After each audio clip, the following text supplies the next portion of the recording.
नमस्कार, जन्नत की पुकार में आपका स्वागत है। पेट्रोल ₹82 होना चाहिए, सरकार ने 102 वसूल रही होने का दावा करते अरविंद केजरीवाल। दिल्ली के पूर्व मुख्यमंत्री और आम आदमी पार्टी के राष्ट्रीय संयोजक अरविंद केजरीवाल ने एक बार फिर महंगाई और पेट्रोल डीजल की कीमत को लेकर केंद्र सरकार पर बड़ा हमला बोला है। केजरीवाल का दावा है कि देश में पेट्रोल की कीमत करीब ₹82 प्रति लीटर होनी चाहिए, लेकिन जनता से 102 रुपये प्रति लीटर वसूले जा रहे हैं। उन्होंने आरोप लगाया कि पेट्रोल पर भारी टैक्स लगाकर आम लोगों की जेब पर अतिरिक्त बोझ डाला जा रहा है। आखिर किन आंकड़ों के आधार पर अरविंद केजरीवाल ने यह दावा किया? उन्होंने सरकार पर और क्या आरोप लगाए और पेट्रोल की कीमतों को लेकर उनकी क्या मांग है? आइए सुनते हैं अरविंद केजरीवाल की पूरी प्रेस कॉन्फ्रेंस। अब सब लोगों को मेरा नमस्कार।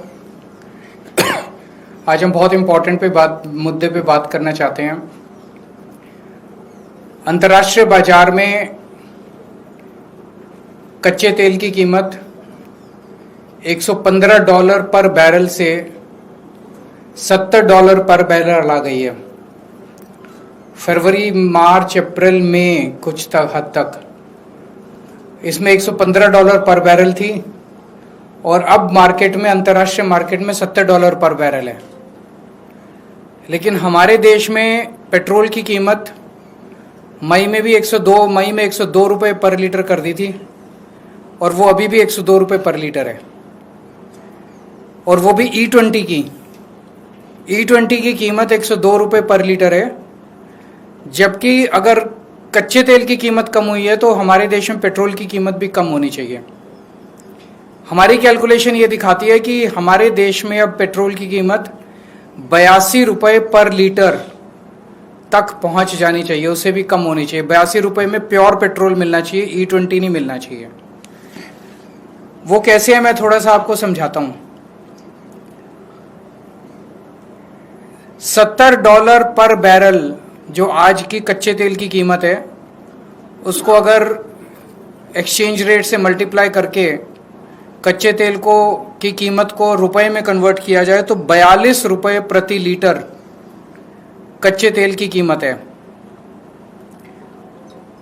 उसके ऊपर जितने चार्जेस है वो मैंने एज इट इज कांस्टेंट रखे हैं, वो मैंने कम नहीं किए।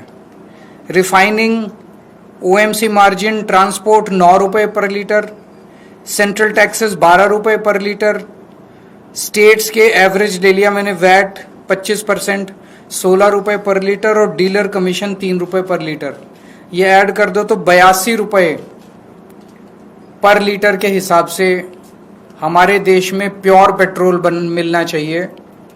और अगर इसको E20 कर दिया जाए तो ये और भी मुझे लगता है 70 रुपये तक आना चाहिए। E20 पेट्रोल जो आज 102 रुपये में मिल रहा है। इसी तरह से हम डीजल की कीमत भी कैलकुलेट कर सकते हैं। डीजल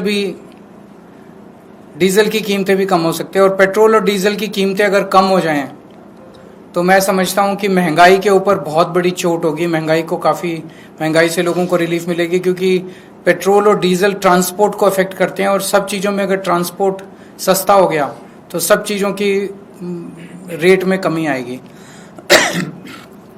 अब सरकार ये कह सकती है, जो मैंने हरदीप पुरी जी के बयान सुने हैं, कि जब वॉर चल रहा था तो उस वॉर में तेल की कंपनियों को घाटा हुआ, जिसकी भरपाई अब हमें प्रॉफिट करके पूरी करनी पड़ रही है। ये इनका तर्क बिल्कुल गलत है। 2014 से लेके आज तक 6 बार अंतर्राष्ट्रीय मार्केट में कच्चे तेल की कीमत काफी कम हुई है। उसके बावजूद सरकार ने तेल की कीमत, जब कच्चे तेल की कीमत कम हुई, देश के अंदर पेट्रोल की कीमत नहीं बढ़ाई। तो उस वक्त जब इन्होंने बम्पर प्रॉफिट किए थे उन दिनों में, वो प्रॉफिट का पैसा अब ये क्या कर रहे हैं? अब इनको क्या वो 3 महीने 4 महीने जब युद्ध चला उस वक्त का जो थोड़ा बहुत इनको लॉस हुआ वो उससे कॉम्पेंसेट नहीं कर सकते? पिछले साल ही बताया जा रहा है कि 77,000 करोड़ रुपए का तेल कंपनियों को प्रॉफिट हुआ है, बम्पर प्रॉफिट हुआ है। पिछले 3-4 साल से बम्पर प्रॉफिट हो रहे हैं तेल कंपनियों को। तो क्या वो इस्तेमाल नहीं कर सकते इसको सेट ऑफ करने के लिए? वो कर सकते हैं। तो जो अभी हम लोगों से 102 रुपये चार्ज किए जा रहे हैं वो बहुत ज़्यादा है। और मेरी देश के लोगों की तरफ से सरकार को डिमांड है कि आप तुरंत इसको 82 प्योर पेट्रोल अब 82 रुपये प्रति लीटर देना चालू कीजिए और E20 अगर देना है तो वो और भी कम होना चाहिए। तो मैट्रिक समझा दे सरकार हमें, हम भी इस देश के 140 करोड़ लोग समझदार लोग हैं। सरकार समझती है कि कुछ भी बोल के हम लोगों को बेवकूफ़ बना देगी। सरकार समझाए तो सही। सिंपल सी बात है, 77,000 करोड़ रुपए का प्रॉफिट। मैं आपको बताता हूँ इनको कितना कितना प्रॉफिट हुआ है। पिछले साल 77,000 करोड़ का प्रॉफिट, 2024-25 में 33,000 करोड़ का प्रॉफिट, 2023-24 में 80,000 करोड़ का प्रॉफिट। तो ये तीनों मिला लें तो इसी में 2 लाख करोड़ रुपए का प्रॉफिट है। तो अगर 4 महीने अगर थोड़ा बहुत लॉस हो गया तो कह रहे हैं अब हम बम्पर प्रॉफिट कमाएंगे क्योंकि पिछले 3 महीने में थोड़ा सा लॉस हुआ है। तो वो 2 लाख करोड़ कहाँ गए? वो सेट ऑफ नहीं कर सकते। बिजनेस कर रहे हैं, कभी फायदा भी होता है कभी नुकसान भी होता है। इसका मतलब ये थोड़ी कि नाजायज प्रॉफिट जनता से लेंगे। तो अभी जो लिया जा रहा है वो नाजायज प्रॉफिट है। सरकार को इसको तुरंत कम करना चाहिए और गलत, झूठी, फर्जी दलीलें नहीं देनी चाहिए। सरकार हमें हर चीज में प्रॉफिट कमा रही है, हर चीज के अंदर लोगों को चूना लगा रही है, लूट रही है लोगों को, हर चीज के अंदर लूट रही है। आज ये मेरी पहली प्रेस कॉन्फ्रेंस है, इस मुद्दे को उठाएंगे और इस मुद्दे को अच्छे से उठाएंगे। आने वाले समय में आगे क्या करेंगे बताएंगे आपको। मेरे को सबसे ज्यादा तो इनका मिंटो ब्रिज वाला मजाक। मिंटो ब्रिज को हमने आते ही पहले 2 साल के अंदर सॉल्व कर लिया था। मिंटो ब्रिज की उसको दिखा रहे हैं, बाकी पूरी दिल्ली का जल भराव इनको नहीं दिख रहा। पूरी दिल्ली डूबी हुई है, जगह जगह इतने ज्यादा पानी भर गया है, इतना ज्यादा कूड़ा है, इतनी सड़कें टूट गई है। 1 साल के अंदर इन्होंने दिल्ली का वो हाल कर दिया जो कभी लोगों ने इस तरह का दिल्ली का हाल देखा नहीं था। Thank you. अगर आपने हमारा अभी तक चैनल सब्सक्राइब नहीं किया है तो कृपया चैनल सब्सक्राइब कर लें, लाइक करें, शेयर करें, कमेंट करें।